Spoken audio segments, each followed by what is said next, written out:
Hey, what's up, guys? It's Oakley. Just a little bit late on this. This came out earlier today, but now, of course, I'm back home, so I can cover this. This is going to be going through the Roman tech tree. Something I want to point out is there's going to be two main broad categories that is basically the same for everyone. You will be able to research military tech trees and civil tech trees, but what does change is the individual things you research inside of all these. So each faction will have its own particular tech trees. So let's go through and take a look quickly at the Roman one. So in order to unlock the military side of things, everyone has to go, or at least all Roman players have to go through the auxiliary camp.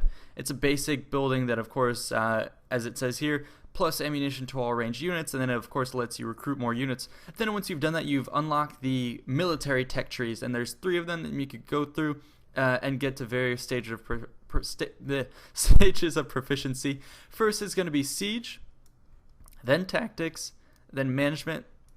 So let's walk through the siege ones at the bottom. Siege has bonuses to the attacker and the defender. So I think what's really cool about this is the fact that you kind of have to unlock the battering rams, the siege towers, and sort of catapults towards the end of it. And you can have bonuses as the defender that allows you to hold out longer, have more ammunition, and stuff like that.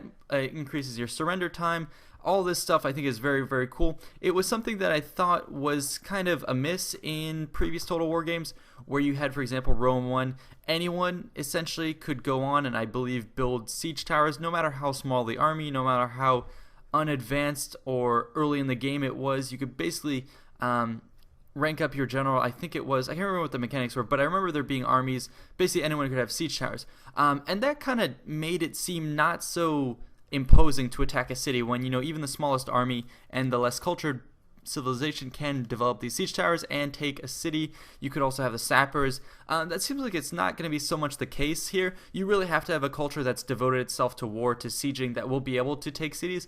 Otherwise, you'll have to make do with taking it by storm or having some sort of treachery with your agents like spies. So I think that's very cool. It makes sieges that much more important.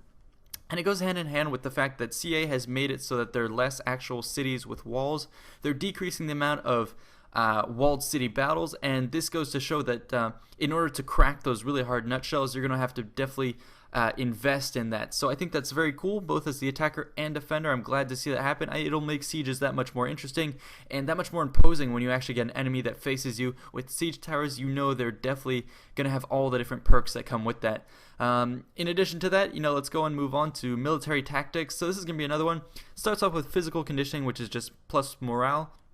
This is going to have bonuses, so plus this attribute, plus that attribute, blah, blah, blah. It'll do that both for land and sea, for defense, for attack, for charge bonuses, ramming, damage, and battle speeds for ships, and it'll go on and on. But also what this does is it allows you not only to get these additional buffs for your troops, but it also allows you to build specific buildings. So, go all the way to strategic maneuvers at the end, and you get the veterinary, basilica exercitoria, and all this stuff, Basilica Equestris. So all this stuff that I think, now the tech trees don't themselves, or some of them do, but they don't all allow you to build specific units. What they do is they allow you to build specific structures, and then those structures in turn, I'm guessing, will allow you to unlock special units.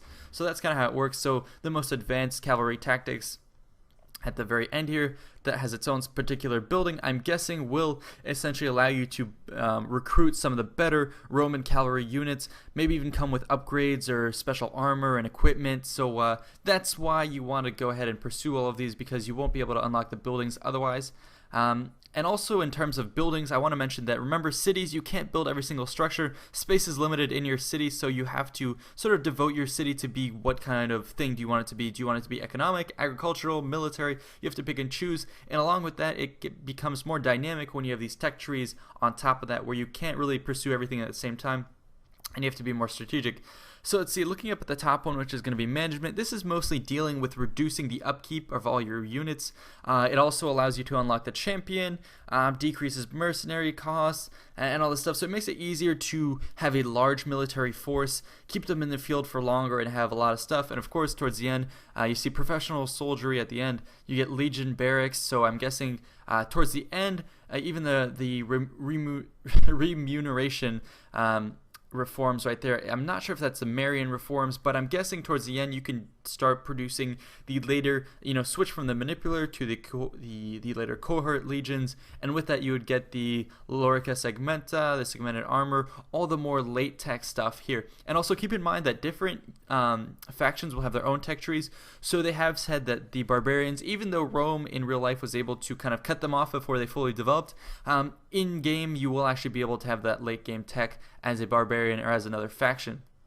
Let's go ahead and look at the Roman civil side of things. So first unlock is going to be the cattle pens plus income for your agriculture. Then you have three choices, which are going to be construction, philosophy, and economy. Construction, basically, as it implies, is all about building things. It decreases the costs of doing so. It basically decreases the time it takes to do it.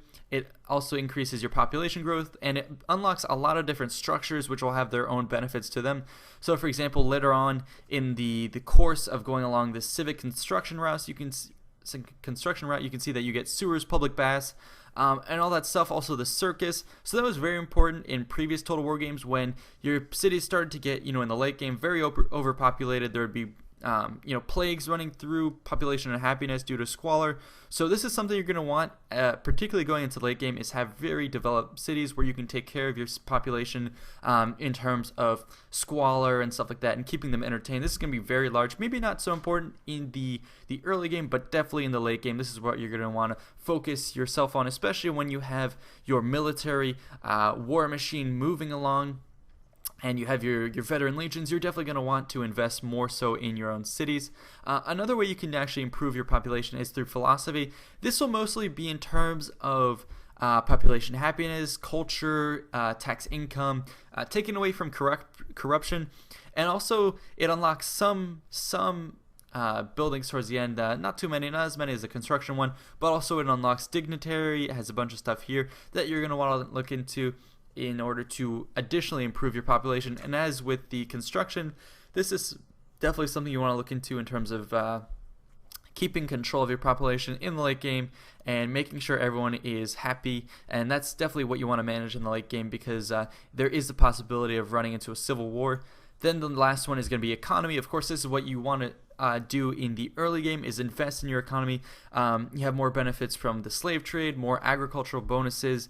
You have slaughterhouses, wine shop, cattle ranches, all sorts of stuff to boost your income, and also have decrease building costs and stuff like that. And of course, towards the very end, of course, you always unlock more late game stuffs, especially the latifundium, the large scale plantations that will be essential for running your population. And when you have large cities and they need to be fed, that's definitely what you're going to need. So I would focus a bit more on the military early on, which is what kind of any basic society and early society would do, is be more martial. And then later on, as you develop your cities and your kind of core, the center of your empire doesn't have much war going on, I would start investing in these tech trees and trying to improve your core cities. And that goes, not only for the Romans here, but other civilizations which will have their own tech trees and will have a civil side. Don't forgo the civil side, especially in the late game. But anyways, that'll be it for this video. There's more stuff I want to cover, more news that's come out. So yeah, I'll see you guys in the next video. We're almost there.